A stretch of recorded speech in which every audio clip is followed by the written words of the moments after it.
I first realized something was amiss early Monday morning when I drew back my living room curtains and found a bright pink sedan occupying the dead center of my driveway.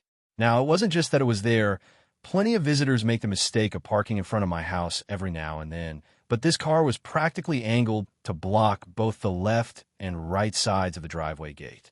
No matter how I looked at it, nobody was getting in or out without the keys to that precious pink sedan. At first, I assumed it was just some flustered neighbor's friend who'd lost track of the street numbers.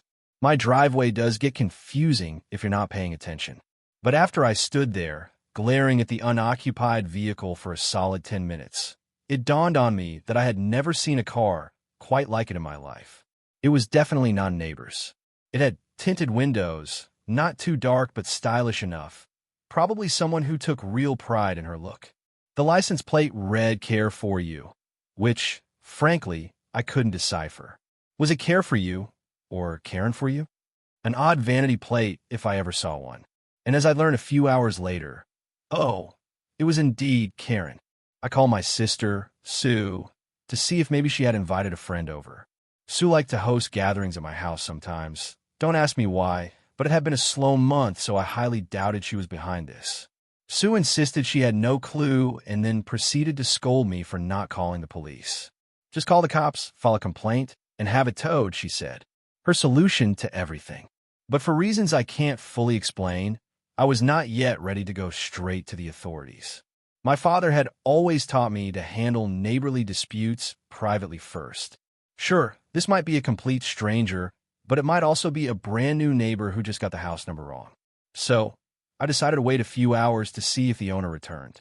The day dragged on. When the clock in the kitchen finally chimed noon, I felt my patience thinning. I tapped the hood of the car gently, still warm from that morning's drive, which suggested the owner had parked sometime around daybreak. A stray cat skulked around the passenger side, apparently convinced something interesting lay beneath. The cat looked at me, squinted, then carried on sniffing. I almost felt offended that this cat found the car more interesting than the person who supposedly owned the driveway. By the time dusk approached, I was exasperated and my stomach rumbled in protest. I had spent far too many hours keeping tabs on that blasted sedan. So, I put a big neon pink sticky note on the windshield. "Hello, you've parked in my private driveway. Please remove your car or I will have it towed. Gladys." That's right, Gladys is my name, and my patience is known to be saintly, but was about to find out that even saints have their limits. I headed to bed, hoping the owner would see my note when she returned and quietly move her little pink blockade. Morning came, and the car was still there, sticky note untouched. The cat was also there, now lazily perched on top of the trunk. I tapped my foot, frowned, and decided to finally call the towing company. But here's where fate got involved. The phone line to the local towing service kept ringing and ringing. Eventually, a weary voice answered, explaining that the entire crew was busy with a massive 12-car pileup on the interstate. They couldn't come out until late that night, possibly the next day. Maybe it was a sign to wait.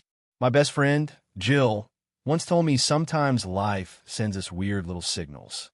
If it's meant to happen, the path will be free and clear, she liked to say. So, I took that as a cosmic sign from above. I thought, all right, let's give it just a little more time. I left the bright pink sedan alone. It was a mistake, but it's the one that set this entire bizarre situation in motion. By Wednesday afternoon, oh yes, 2 full days since I first found that pink menace, my frustration had reached dangerous levels. My attempts to decipher "Care for You" turned into a private little grudge. Karina? I had no clue. I did, however, notice a Starbucks cup in the console each time I pressed my face against the tinted window. Karen, I finally thought. Sure, let's guess that's your name. I cursed under my breath that I had to do the unthinkable. Park my own vehicle on the street to go grocery shopping. My ankles, which have been giving me trouble all year, were acting up, and the extra walk felt like an insult added to my injuries. When I finally got back from the store, lugging heavy grocery bags, that pink sedan still sat there, mocking me with its perfect and scathed paint job. I was so caught up in my own fury that I almost didn't notice a woman rummaging in my garden. She was tall and wore large sunglasses. I nearly dropped my groceries. Could this be the phantom driver? Excuse me? I said, my voice trembling with annoyance.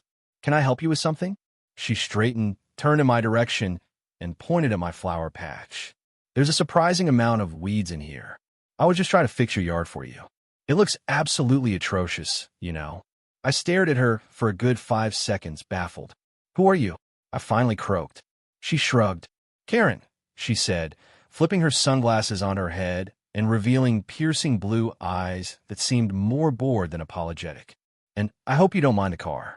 I had to park somewhere. The roads around here are atrocious, too. Somewhere in me, a fuse blew. And that's how it all started.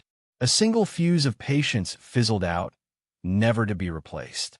We stared at each other, me clutching my grocery bags, her standing in my garden as if she owned the place. I cleared my throat, fighting to keep the tone civil. You parked your car here 2 days ago. Do you realize that you've been blocking me from my garage and forcing me to park on the street? Karen rolled her eyes. It was such an exaggerated, dismissive gesture that it almost rivaled a petulant teenager's performance. Well, she said, this is the biggest driveway on the block. I was only trying to ensure my car was safe. You see, there's been a rash of break-ins up the road, so I needed a place to leave it. Her voice carried that trademark condescending lilt that social media likes to label Karen. And boy, did it annoy me to hear. The nerve to leave her car in my driveway, unannounced for 2 days, because my driveway was more convenient than anywhere else. My groceries were heavy and my ankles throbbed. I appreciate your concern for your car's safety, but you can't just waltz on a private property, I said, trying to keep my voice calm. My father's lessons about neighborly disputes repeated in my head. You either move that thing today, or I'll have it towed. She huffed, turning her nose up like I had insulted her personally.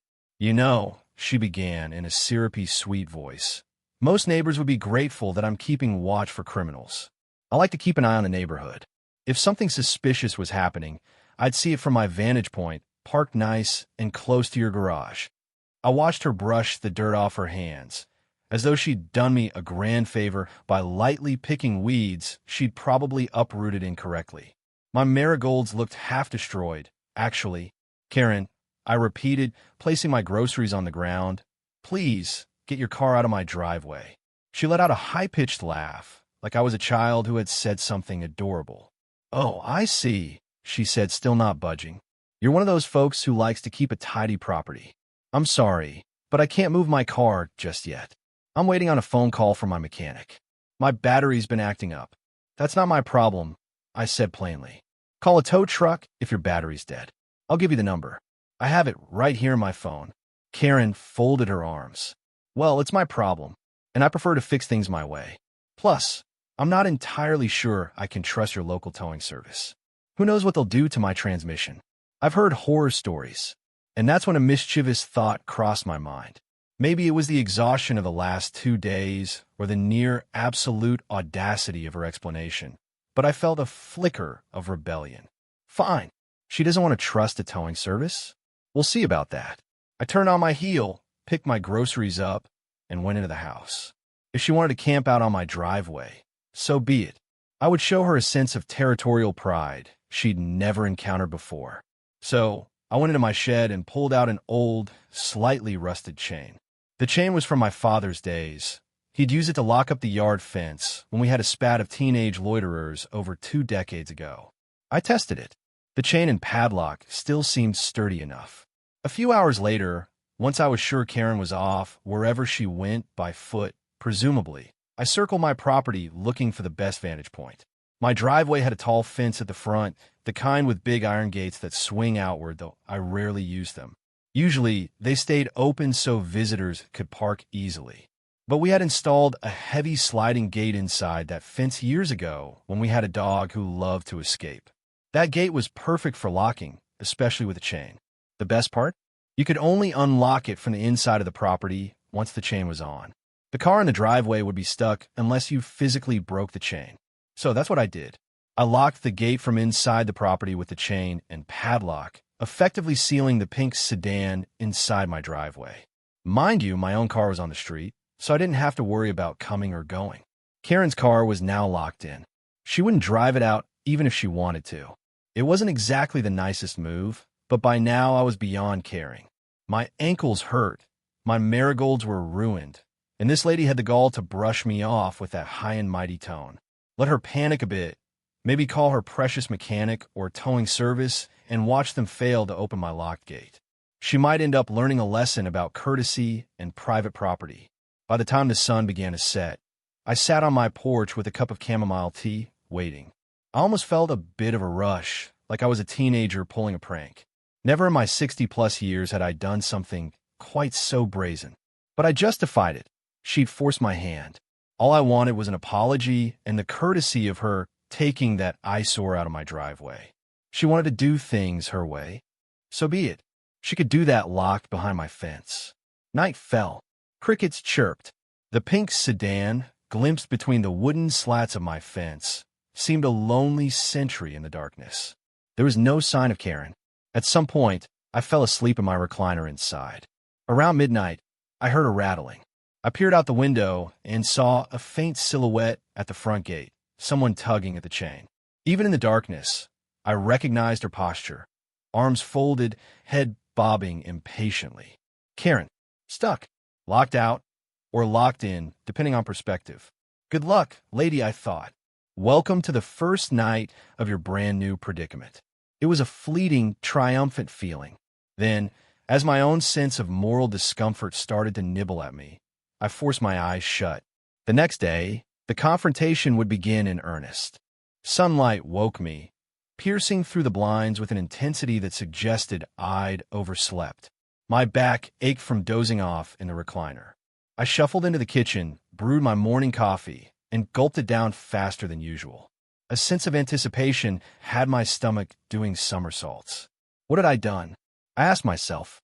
Locking someone's car on my property was a huge escalation, no question. But then again, why should I feel guilty? She was the trespasser. No matter how I tried to twist it, Karen was in the wrong. I opened my front door to find her on my porch, arms crossed, tapping her foot. The moment she saw me, she pointed a perfectly manicured nail in my direction. You locked the gate, she said, voice dripping with fury. I can't get my car out. Well, I replied, calmly as I could manage. That's sort of the idea. As if to remind me why I'd done it, my ankle sent a sting of pain up my legs. I took a deep breath, leaning slightly on the doorframe. You've had my driveway blocked for days. You refuse to move your car. Now, I'm refusing to let you move your car. Is that not fair? Her jaw dropped. For a moment, she looked utterly speechless, which was a new expression for her. That's illegal, she finally sputtered. You can't just lock my property up like this. And you think you can park on my property without permission? I fired back. Our standoff was momentarily interrupted by the approach of my neighbor across the street, a sweet old man named Leonard. He saw us and waved. I waved back casually. Best not to drag him into this drama. I turned my attention back to Karen. She looked so furious that I thought steam might blow from her ears. Her hair, a glossy blonde bob, swished as she glanced at Leonard, no doubt pondering if she should scream and cause a scene. You haven't even apologized, I said, voice calm but firm. All you've done is tell me what's wrong with my yard and how you can't move because of your battery or something. Why should I make it easy for you? She let out a breathy huff. Look, if you insist, I'll move the car, okay? Let's just cut the melodrama. Take the chain off the gate. I'll drive out of here right now. I couldn't help but grin slightly. Oh, I'm sorry, I said, using her same saccharine tone from the day before. You can't just drive out. You told me your battery is unreliable. Perhaps you need a tow truck, but you also said you don't trust the local towing service. I raised my eyebrows. So how are you going to move the car? Now you're being childish, she snapped. I'm returning the favor, I said, sipping my coffee. Besides, if you'd been polite from the start, maybe we wouldn't be in this mess. The guilt did poke at me, though. As irritated as I was, I felt that pang of worry. Was I crossing a line into cruelty? But then Karen stepped past me into my living room, uninvited, like she owned the place. She started scanning the interior, as though she was the homeowner. Where's your phone? She demanded. I'm calling the police. This is false imprisonment. My jaw clenched. Excuse me, I said, outraged. You can't just barge into my house. She spun around. Watch me. She took out her cell phone, brandishing it at me like a sword. Don't worry, I have my own phone. I'll call them from here. I marched over and pointed to the door. I am about 2 seconds away from losing my temper, I said through gritted teeth. Police? Call them. Let's see what they say when I explain you left your car in my driveway, without permission, for nearly 3 days. You're the trespasser. She froze, phone half lifted to her ear. Why are you being so petty? She huffed. Why are you being so entitled? I volleyed back. We stood in my living room, me in my house slippers and pajamas, her in pressed khakis and a polo that probably cost more than my monthly mortgage payment. The tension was thick enough to slice with a butter knife. Finally, she lowered the phone and exhaled slowly, as though trying a meditation technique. All right, look, she said, her voice quieter now. I'll come clean. I don't really live in this neighborhood. I was visiting an old friend a few streets over. I might have had a falling out with them, and I needed a safe place to park for a while. Her cheeks reddened. For the first time, I sensed something akin to humility. My friend's spouse threatened to slash my tires if I showed up again. So I parked here, thinking it'd be inconspicuous. I didn't mean to cause you any trouble. I blinked, digesting the confession. On one hand, it didn't justify her rudeness toward me, but on the other, it made me see she might have been dealing with a bigger personal issue. You could have knocked on my door, explained, asked for help. I said finally, more gently. I'm not heartless. I probably would have let you leave it here for a day or so. But the way you went about it. I know, she said, her shoulders drooping. Look, I'm sorry about your marigolds. I was trying to help your garden look nicer, and I guess I didn't handle the weeds properly. And yes, I was rude. But I've been going through a stressful time, and my manners kind of flew out the window. She seemed contrite enough, and my moral compass started swinging back toward reason. Fine, I said, crossing my arms. I accept your apology. Now, how do you plan to move your car? Do you need a jump? A new battery? What's the plan? She held up her cell phone again, but there was no bravado this time. If you let me get out, I'll call a service to come replace my battery. I'll pay you for any inconvenience if you just let my car free. For a moment, I pondered letting her off the hook. But then I thought of the last few days of frustration and her arrogance. I'd also recognized something in her manner. It seemed that apologies, for her, might be fleeting. She might revert to that condescending tone the moment she was free. That's when a truly bizarre, wild idea leapt into my head, fueled by pettiness and curiosity in equal measure. What if I don't free the car just yet? Did she deserve a bit more inconvenience, a taste of her own medicine? I glanced out the window, seeing the chain on the gate glint in the sunlight. You know, I said, I appreciate the apology. Let me think about it. She opened her mouth to protest, but I held up a hand. Just give me some space. And maybe, just maybe, I'll free your car tomorrow. You can't be serious, she said, eyes widening. I need my car. Well, I needed my driveway, I shot back. Seems we're at an impasse, Karen. She looked like she might explode, but she took a step back. Fine, she said, lips thin, but I'm not leaving until you let me have it. I'm staying right here in your driveway if I must. I shrugged. Make yourself comfortable. So she did. That's how our strange week began. She was determined to stay, and I was determined to keep that gate locked. And neither of us was backing down anytime soon. The next few days turned into a surreal game of chicken. I never realized how stubborn I could be until I found myself effectively holding a grown woman's car hostage. And I never realized how stubborn she could be until she set up what looked like a tailgating party in my driveway. It started with smaller signs of a long-term residence, a folding lawn chair, her phone charger plugged into an extension cord that she somehow looped through one of my front windows, a cooler of snacks. She wasn't living out of her car exactly, but it was close. I guess she had someplace else to go at night, perhaps a hotel or a friend's couch. But each morning, she'd come back, perched in that pink sedan, glaring at my house. One day, she brought a beach umbrella to shade herself from the sun. Another day, she wore a giant sun hat and spread out a blanket to do some reading. She looked for all the world like someone on a bizarre staycation. Oddly, we reached a kind of truce during the day. I'd bring her water or a soda if the heat was bad, and she'd thank me stiffly, as though she hated being indebted to me. On some afternoons, we chatted across the fence. She vented about her friend who'd cut her out of their life. I vented about my aches and pains. It was almost domestic in a twisted sense.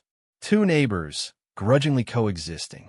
But the chain stayed on the gate, and her pink car stayed locked in. A silent standoff. One evening, about 5 days in, I sat on my porch with a glass of iced tea, watching her in the driveway. She was in her car, the window rolled halfway down. She looked up, caught my eye, and gave the smallest wave. I gestured for her to come up to the porch. She parked herself on the first step, never fully entering. It felt like she was abiding by some unspoken boundary. "Aren't you tired of this?" I asked softly. The cicadas hummed, and a slight breeze rustled the branches of my magnolia tree. She gave a half-laugh. "You have no idea how tired I am. I'm just not sure how to handle this without looking like a fool or a villain."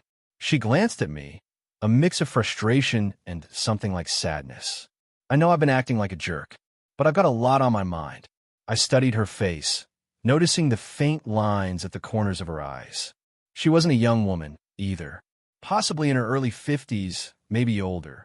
Stress can age a person, and she definitely looked stressed. "Sometimes," I said, swirling the ice cubes in my glass, "we dig ourselves into a hole, and pride keeps us there. But you could climb out if you want." She winced. "You mean by just giving you a real, heartfelt apology, paying for your marigolds, and promising never to do something so brazen again? Admitting I was wrong from the get-go?" "It might help," I said gently. She sighed. But then her eyes hardened, and that moment of vulnerability vanished. "I'll think about it," she said, standing up abruptly. "I'll see you tomorrow, Gladys." I watched her go, realizing with a pang that for all her bravado, she seemed lonely. Maybe she had nowhere else to go. And here I was, punishing her like she was a rebellious teenager, refusing to unchain the gate. I had to question my own choices. Sure, she'd trespassed. She'd inconvenienced me. But was it really worth this bizarre game? Then again, she wasn't exactly begging for forgiveness. We'd struck a strange balance of defiance and reluctant mutual care. Day 6 came. She showed up in the morning, rummaged in her cooler for breakfast, then called out to me through the screen door. "The forecast says it'll be a scorcher. Mind if I fill my jug at your faucet?" And I found myself answering, "Sure, just be mindful of the handle. It sticks sometimes." Neither of us addressed the elephant in the room, that chain, that locked gate. Finally, on the 7th day, yes, a full week since I'd chained that gate, I woke with an ache in my gut that told me this had gone on long enough. Perhaps I had taught Karen a lesson. Perhaps I'd only taught myself that I wasn't above petty vengeance. Either way, it was time to resolve this nonsense once and for all. I stepped outside, deciding to find her first. But the driveway was empty. Her cooler was gone, her lawn chair folded up. The pink sedan, though, was still there, locked in. Where did she go? My heart sank. I realized that if she'd left for good, I might never see her again. Could she have simply abandoned the car? I took a shaky breath. What have I done? My conscience panged.